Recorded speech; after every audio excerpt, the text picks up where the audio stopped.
My opposition to cancel culture does not stem from any particular outlook. It is a matter of principle. If you've invited Khaled Sabsabi to represent Australia at the Venice Biennale, then just let him go and represent Australia. He is playing in the world of ideas. A big culture, a strong culture, a vibrant culture, a generous culture would be a culture that says, let him play. The ultimate dangerous idea, the dangerous idea to rule all dangerous ideas, the Rosetta Stone of dangerous ideas, the Magna Carta of the dangerous idea, is the question of what a free and open society should do about hyper-dangerous ideas. How should you deal with them? Is it a little bit old-fashioned to say, well, a bad idea, especially if it's full of hate, should just be combated with better ideas? And if someone is out in the street saying that we should kill all the Jews, then we just have to sit them down and have a reasoned conversation and persuade them that actually neo-Nazism is not the best way forward. Or is there a case to be made for a civilized society, a multicultural society, a society that wants to be a pleasant place for people to live, to put some strict limits, stricter limits than many Americans would be comfortable with, stricter limits than the American Supreme Court would be comfortable with, given America's First Amendment, on what people can say and the kinds of hateful things and ideas that they can express. This is something that's happening in Australia right now. I just want to begin by giving you some background, specifically on the latest eruption of cancel culture in Australia.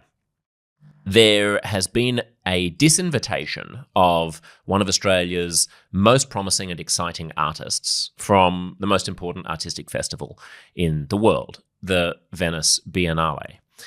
This is sort of like Sundance or Cannes is to film. This is to the art world. And there's been a huge controversy in the sort of higher echelons of Australian art because Khaled Sabsabi is a Western Sydney artist. That's a working class, sort of migrant-heavy part of the city.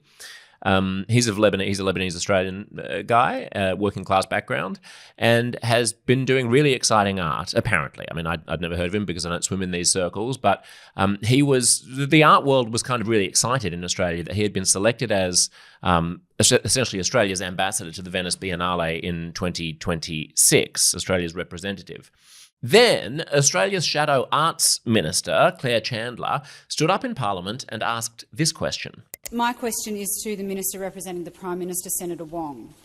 The Australian government-funded organisation Creative Australia has announced that Khaled Sabsabi will be Australia's artistic representative to the Venice Biennale.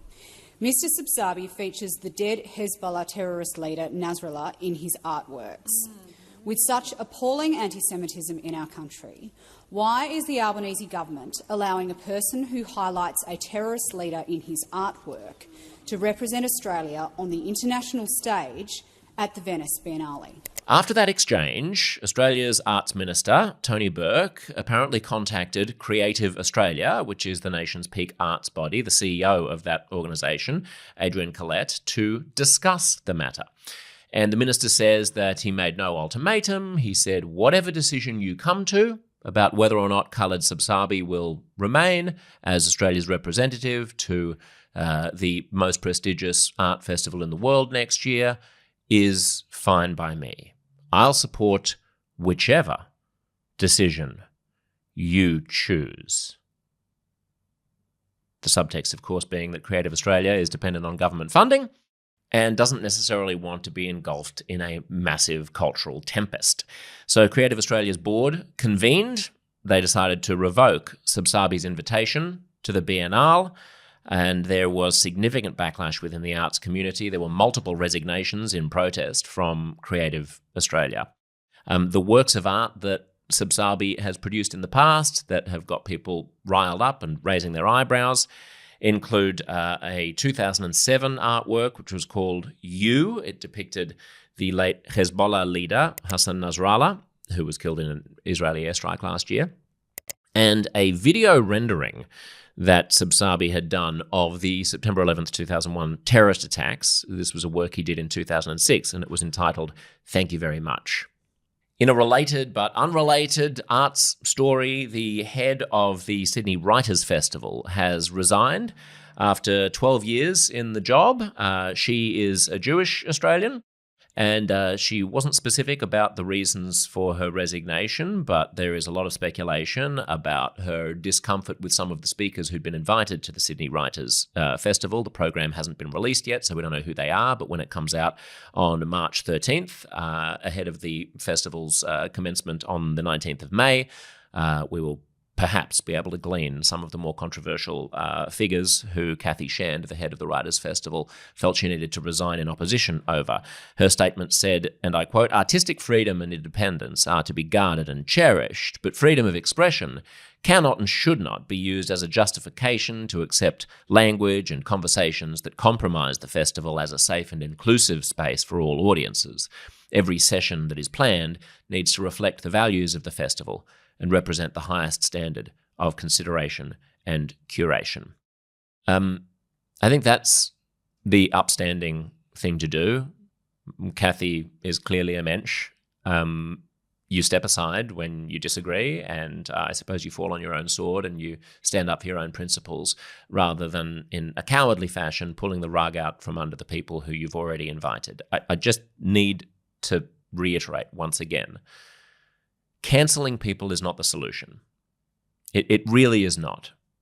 If you've invited Khaled Sabsabi to represent Australia at the Venice Biennale, then just let him go and represent Australia. The idea of a government minister, of a bureaucrat, looking at works of art from 10, 20 years ago, seeing images in them that they find offensive in the context of a current Middle Eastern conflict, of a current spate of anti-Semitism that was not the defining feature of Australia at the time when those artworks were made, and then putting pressure on the world of arts and ideas where we're supposed to be able to wrestle freely, where we're supposed to be able to poke the bear and kick the hornet's nest and try to wrestle with the biggest questions that humanity faces, the idea that those ideals are going to be subjected to the scrutiny of some persnickety bureaucrat or government minister who's reactive to the political winds of the time.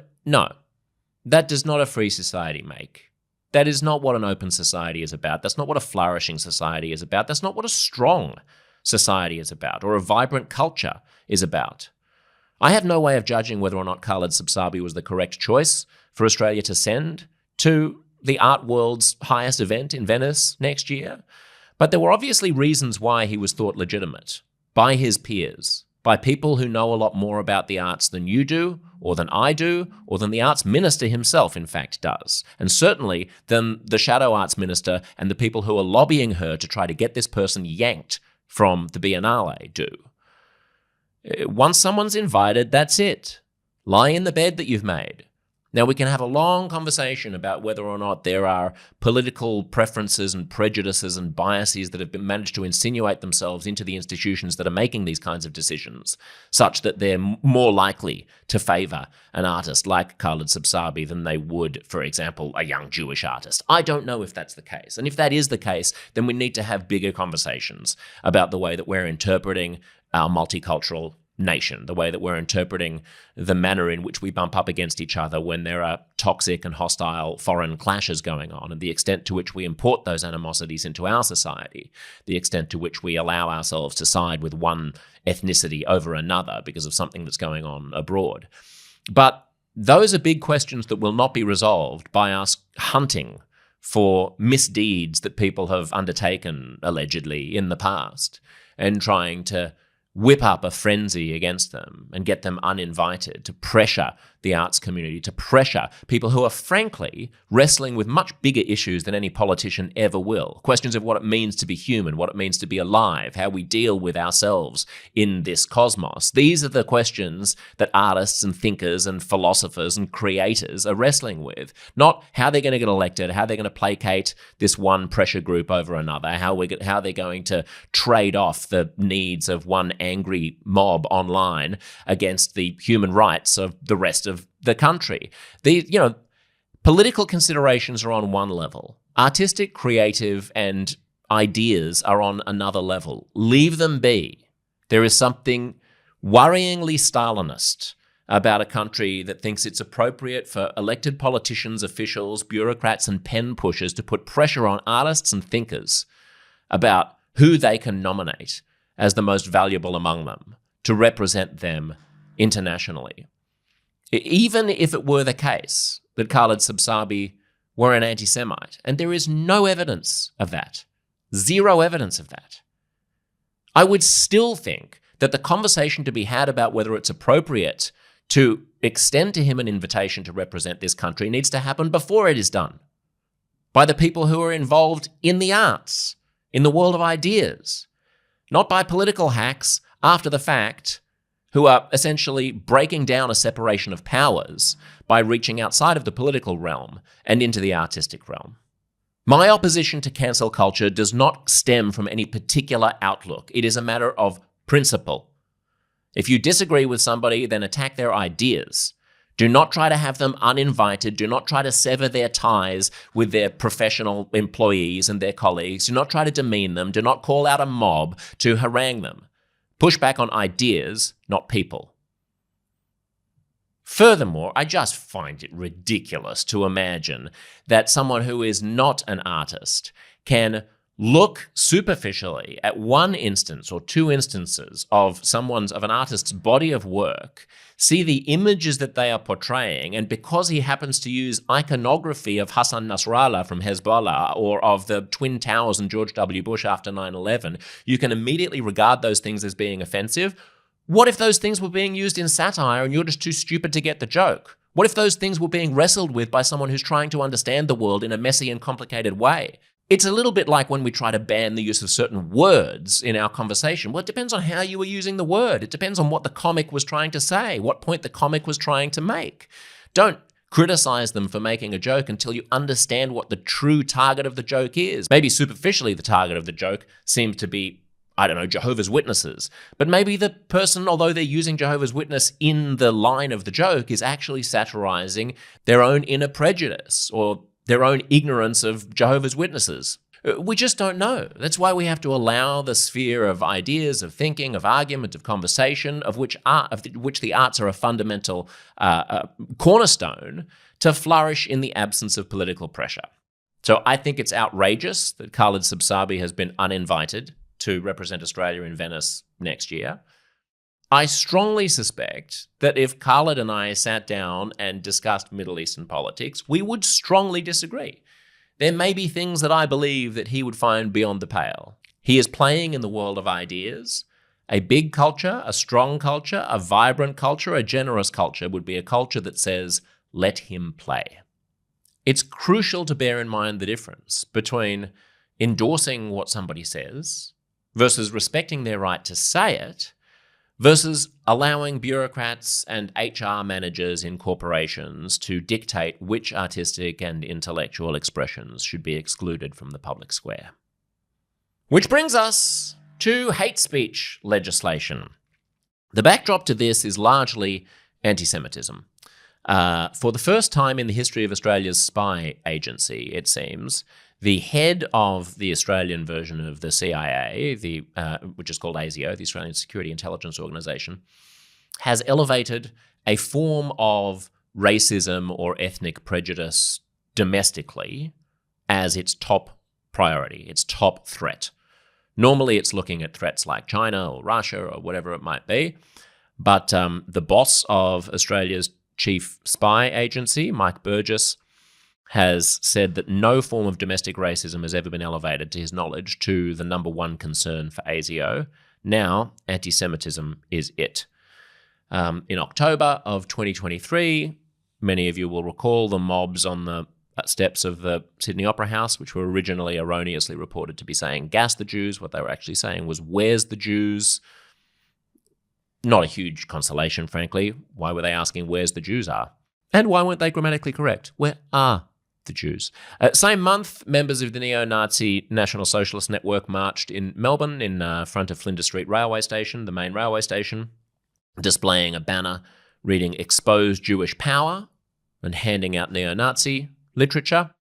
Early last year, the personal details of 600 creative people, Australians who work in the creative arts, who were Jewish, who were on a WhatsApp thread, which was basically for support and sort of community support after October 7th, and helping people who might have lost people or might be grieving and so on. Those personal details were doxed and leaked, and that led to some harassment and some death threats. I was originally on that group. Someone invited me, didn't know what it was. It was after October 7th. After a few months, I decided that it was not for me, and I departed with a parting shot to everybody in that group, saying essentially the point that I just made about cancel culture, because they were talking about trying to pressure, well, not all of them, a few loud people, as is always the case. We're talking about trying to pressure publishers, media organizations, podcast networks, whatever it might be, to disassociate themselves from people who were very active online in the pro-Palestinian space. And I was saying, don't do that. Don't do that. If you disagree, if you think that some pro-Palestinian, influencer or activist online is verging into anti-Semitism, then fight with the ideas. Don't go behind the scenes and try to get them fired. So I wasn't part of that, but I was part of that group that ended up getting doxed. Then in December of last year, the Adass Israel synagogue in Melbourne was firebombed, set on fire during a morning prayer service. There was significant damage. One person at least was injured. Last month, January, so just to give you a sense of why this hate speech legislation is coming to a head right now. In January, a childcare centre in Sydney was torched and defaced with anti-Semitic graffiti. Same month, last month, a man from Western Sydney was arrested for allegedly posting death threats on a Jewish association's social media page. That was actually the very first arrest ever under this new Australian Federal Police task force, a unit dedicated to combating anti-Semitic crimes. He can get up to 15 years in prison for that. He won't, but he could if he's guilty. Also last month, there was a planned anti-Semitic attack that police found a caravan containing explosives in a suburb that's like a motorhome, in a suburb northwest of Sydney, and it contained a list allegedly of Jewish targets, including the addresses of synagogues. The Premier of New South Wales, which is like the governor of the state, labelled this as a terrorist act officially. And then this month, two men were charged for allegedly vandalising the home in Sydney of the co-chief executive of the Executive Council of Australian Jewry, a Jewish community leader. It was fortunately turned out to be his ex-home, but they presumably didn't know that he no longer lived there. They sprayed anti-Semitic graffiti and they destroyed some vehicles. So that's the context into which both the federal government and the state government have leapt to try to say, you know what we need? We need laws. We need stronger laws against all this. So because these homes and schools and synagogues have been set on fire and cars vandalised with anti-Semitic messaging and so on, last month National Cabinet convened to address this spike in anti-Semitic attacks. And their solution was that this month, a couple of weeks ago, the Australian Parliament passed a new law. It's an amendment, technically, to an existing hate crime law, which makes it a crime to, quote, advocate or threaten the use of force or violence against individuals or groups based on attributes such as race, religion, sexual orientation, gender identity, and intersex status. It also includes mandatory minimum jail terms. 12 months for waving swastikas or doing the Nazi salute, that kind of thing. 12 months in jail. Would that include like Elon Musk and Steve Bannon if they'd done their salutes in Australia? I don't know. And 6 years in jail minimum for terrorism-related activities. Now, concurrently, and I won't be in the weeds for too long, I promise, but it's worth just understanding the contours of this, Concurrently, New South Wales, the most populous state in the country, has introduced its own measures to combat hate speech and anti-Semitism. And these are even iffier, frankly. It's now against the law to protest near places of worship and impede access to places of worship and harass worshippers, which I kind of understand more. This is aimed to protect religious communities from targeted hate crimes. But the point has been made by some human rights lawyers and others that the law doesn't specify that the protest needs to be related to the place of worship. Like, if there's another pandemic and people want to protest a lockdown, for example, and they happen to be on the same block as a church, then do the police now have additional powers to arrest those people beyond what they would otherwise have because of this new hate speech law, because they're near a place of worship? The literal reading of the text makes it seem so. The New South Wales legislation also includes incitement of racial hatred as a crime, that is, behaviours that promote hostility or violence against individuals based on their race or religion. Again, in America, this probably sounds crazy, right? Given the First Amendment, the idea that you could be arrested criminally, not civilly, but criminally by the police for a behaviour that promotes hostility against a race or religion. Well, to be fair, against individuals based on their race or religion. And it outlaws the display of offensive symbols. It's also worth noting, since we don't mention it in this chat, we don't go into the whole offensive symbols and imagery conversation. Can you imagine a future government having a different interpretation of what offensive symbols are? Obviously, the legislation is not limited to symbols that the legislation explicitly lists. It's just a criminal offence to display offensive symbols. Could you imagine a future anti-Semitic government that regards the Star of David as an offensive symbol of settler colonial occupiers? Zionist puppet masters? Can you imagine an Islamophobic regime that bans the Muslim crescent moon as a symbol of jihad? The state member for Sydney, Alex Greenwich, is opposed to these laws because he says that it's vitally important for vilification laws to apply equally across the community. So, at least in this reporting, and perhaps I have to have him on the show to ask him directly, but at least as it's been reported, he does seem to say that if you're going to do this, then we need to do it for all communities, including the LGBTQIA+ community. He says, quote, "I know from personal experience that neo-Nazis and other hate groups are targeting LGBTQ people as well as people who are Jewish. Protecting one group but not another would be nonsensical, cruel, and inappropriate."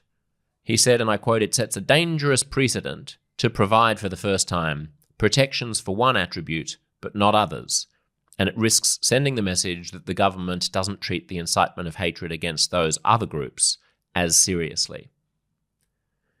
He's got a point, which, as we'll come to in the coming chat, can also be interpreted as a reason for not having hate laws at all, because of the ever-expanding sphere that they should cover.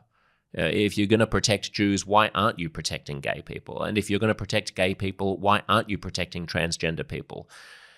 At which point is the claim that biological males can't be women a form of hate speech? It's certainly anti-trans speech. And if we've expanded the purview of hate speech from Jews to gays to transgender people, why not? Last thing I'll say here is that the nurse in that video, the two apparently Muslim nurses who were allegedly talking on a social media video chat app to an Israeli, and who said the following: "I'm so upset that you're Israeli. Like, eventually you're gonna get killed and you're gonna go to Jahannam, inshallah." Jahannam, Arabic for hell. Why do you think? Why do you think I'm gonna get killed? It's Palestine's country, not your country. You piece of One of those nurses now has been charged. And these are offences relating not to anything that she did, apparently, as I understand it, outside of the video, but just to the use of the internet and the telephone service to make those kinds of apparent threats. And these are charges that have up to 22 years in jail. Again, it's highly, highly unlikely that she'd get anything like that. But this is the kind of stuff we're talking about. You don't have to be doing anything other than saying words in Australia now to feel the full force of the law. And the question we raise in this conversation is, what's the most parsimonious way to deal with hatred? I copped a lot of flack last time I spoke about these nurses from listeners who felt that I was being too generous by withholding judgment of them and saying that a mob is not the best way to adjudicate matters such as this. There have been many cases in the past where people have been caught out of context saying something. They thought they were joking. They thought they were being satirical. Maybe they were baited into it. We just don't know. And people were saying, come on. This is a flagrant example of anti-Semitism. If you're too waffly and both sidesy to, if you're such a nuanced bro that you can't even just vocally condemn what is obviously egregious Jew hatred, then where do you even stand on anything? Let me be clear. I think anyone who speaks the way that those nurses spoke should not be working in a hospital. They should feel the full force of whatever professional repercussions come from behaving in such an unprofessional manner. My worry is about the toxic mob climate of cancel culture, where many, many people think and say things that many of us would find beyond the pale and get away with it because they're either not stupid enough or they're just lucky enough not to get caught. And I don't think that the most efficient way to create a more robust and collaborative communication environment is by accidentally stumbling upon one stupid ejaculation of hateful silliness, and then the entire nation and the entire internet of billions of people come down like a ton of bricks on those people and make examples of them, whilst failing to address the context in which they thought that it was okay to say that, their union who came out with a mealy-mouthed opposition to them, sort of saying that what they did was bad. Oh yeah, but Islamophobia is bad too. So what? There is a soup in which we're all swimming that is giving rise to this. And I am just uncomfortable with cherry-picking the easiest example to pile onto. It has been reported that the reason why the female nurse has been charged and not the male nurse is because he continues to be under psychiatric care in a facility because of what he's had to go through, because of what it's like to have the entire world make you the number one story and demonize you and vilify you for something stupid and maybe even hateful and wrong that you did. I've been the target of social media pile-ons. I know what it feels like. This is not the most effective way to impose standards and to adjudicate sensitive issues of hate speech. It reminds me a little bit of Abu Ghraib in 2004, when there was abuse of Iraqi detainee prisoners in Iraq. If you're old enough to remember, it was a scandal, and 2 low-level army reservists went to prison. One of them got 10 years. He ended up serving 6.5 years for mistreating Iraqi detainees. What did Donald Rumsfeld get? What did Dick Cheney get? What did George W. Bush get? What did senior military officers get? I mean, nothing. They launched a war that killed 1 million people. And we spent months in a news cycle in 2004 about how badly the Iraqi detainees were being treated by these guys and how we needed to hound and punish the individuals responsible. The individuals responsible were behaving in a context inside a permission structure where they thought what they were doing was acceptable. They obviously thought that, otherwise they wouldn't have done it and they wouldn't have taken photos of it. And these nurses obviously were operating inside a permission structure where they thought what they were doing was on some level acceptable because they wouldn't have done it on video camera if they hadn't. So their worst crime is of being fuckwits, potentially, allegedly. If the Abu Ghraib guy who ended up getting sentenced to 10 years had just had an F-16, hey, he could have shot the detainees from the sky before they even got to the detention center, and he might have got an Air Force Commendation Medal. This is the kind of inconsistency and hypocrisy that I'm just allergic to. Think if you don't remember Abu Ghraib, think back to the financial crisis in 2008, where a few low-level financial workers were charged for sinking the global economy. And, who was not punished? Top executives from any major financial institution. No top executive at Goldman Sachs. No top executive at Lehman Brothers. Were they blameless? No, they were creating the context in which the people who ended up paying the price, who ended up being victimized, felt that they could operate. So I'm just not crazy about the gleeful hounding of accidental examples of deeper phenomena.